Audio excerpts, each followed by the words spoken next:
Good morning, everyone. We're learning Mishna is Erevin, Parak Yud, Chapter 10, Mishnah Dala, Mishnah 4. Ziz shelifnei chaloim, a ledge in front of a window, a ledge jutting out from a house. And the situation is where this ledge is jutting over the public domain. And this ledge is 10 tefachim higher, 10 handbreadths higher than the Rishus Harab in the public domain, which we learned yesterday, is not considered being in the public domain. Therefore, Noistin Alav, you can put things on the ledge, meaning take things out of the house and put it on the ledge. You could also take from the ledge and bring it inside. The ledge is not in the public domain, and therefore there is no problem taking from the house and putting it on the ledge, or taking something from the ledge and taking it into the house. Now, the Baratanura tells us that we're specifically talking about the kinds of things that you can move from the house onto the ledge. We're talking about things that are delicate, and that if they were to fall off the ledge, they would break. Because if we were talking about things that are sturdy enough that if they fall off the ledge, they wouldn't break if they hit the Rishus Harabim, the public domain below, we're afraid you're going to go out of the house, pick it up, and bring it back into the house. And that would be taking something from the public domain into a private domain. That would be a Torah transgression of Shabbos, of Hotzah, of transferring.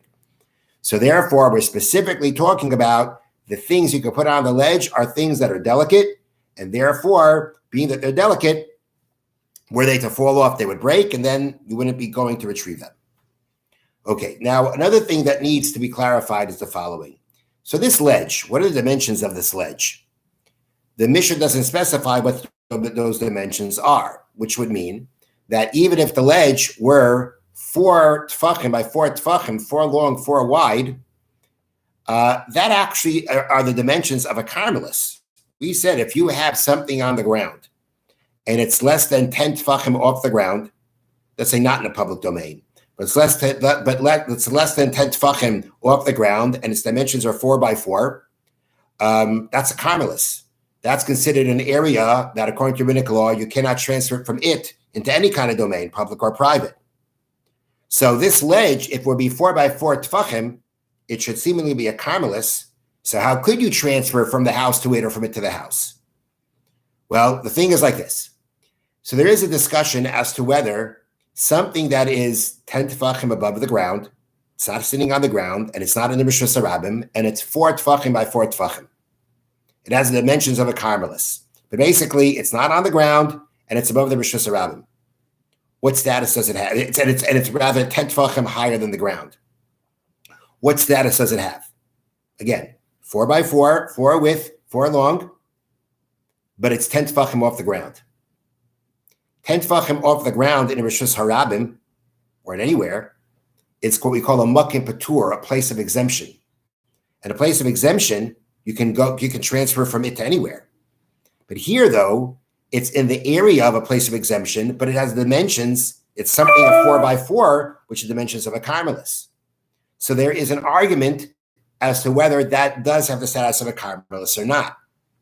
If we say that it doesn't have the status of a carmelis because it's 10 tefachim off the ground, and therefore it's in the area of a makim patur, the area of what's called a place of exemption, then there would be no problem moving this object from the house to the ledge, from ledge to the house.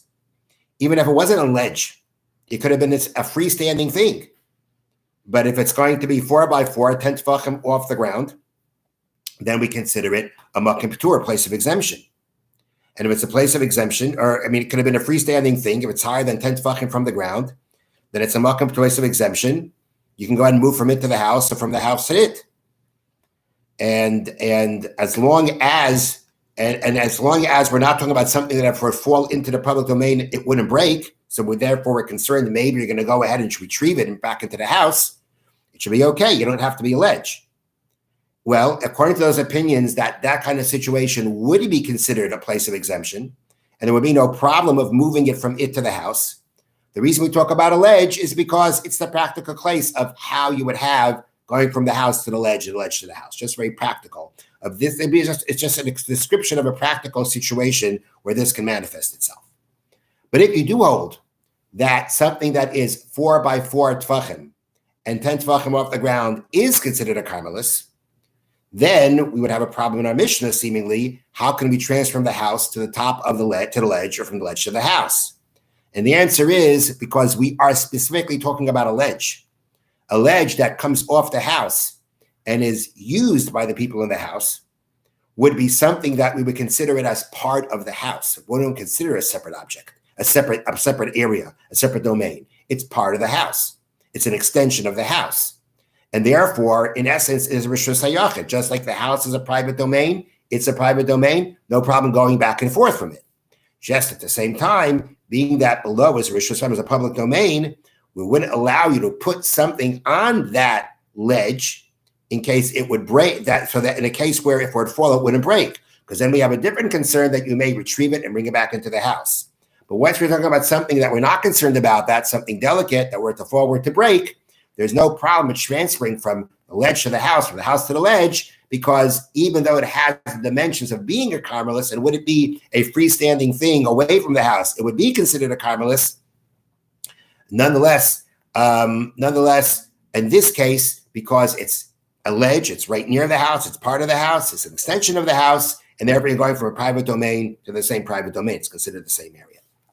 Okay, next case. A person can be standing in a private domain. He can be standing inside his house, and move something in a public domain. Right? Sound your window is a public domain. There's something sitting on the ground there. So the Mishnah is saying, if you're inside a private domain and you're moving it, and you're moving the object outside, not a problem. Or the opposite case, you're standing in the public domain, and now you're moving it, you're sticking your hand inside a house, inside a private domain, and moving it around there. Not a problem.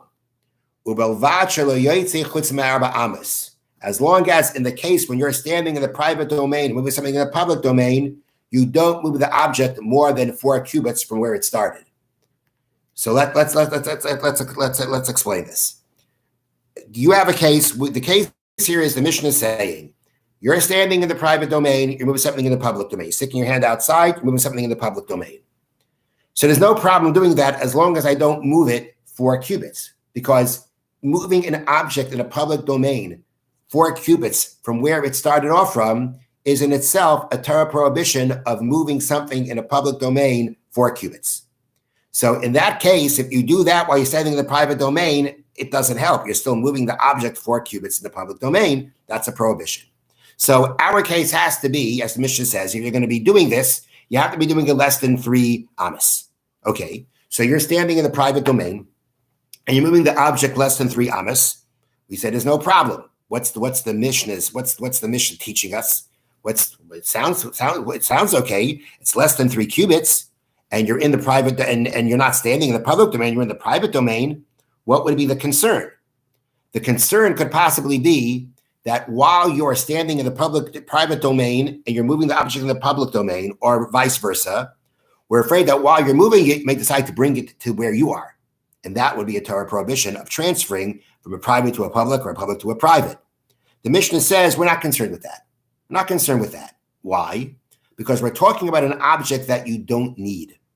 An object that you don't need, we're not concerned that you're inside and it's outside and you're moving it around. We're not concerned you're going to bring it in. We don't have that kind of concern. Were it to be something that you would need, then you wouldn't be able to do it, because then we are concerned you're going to bring it inside.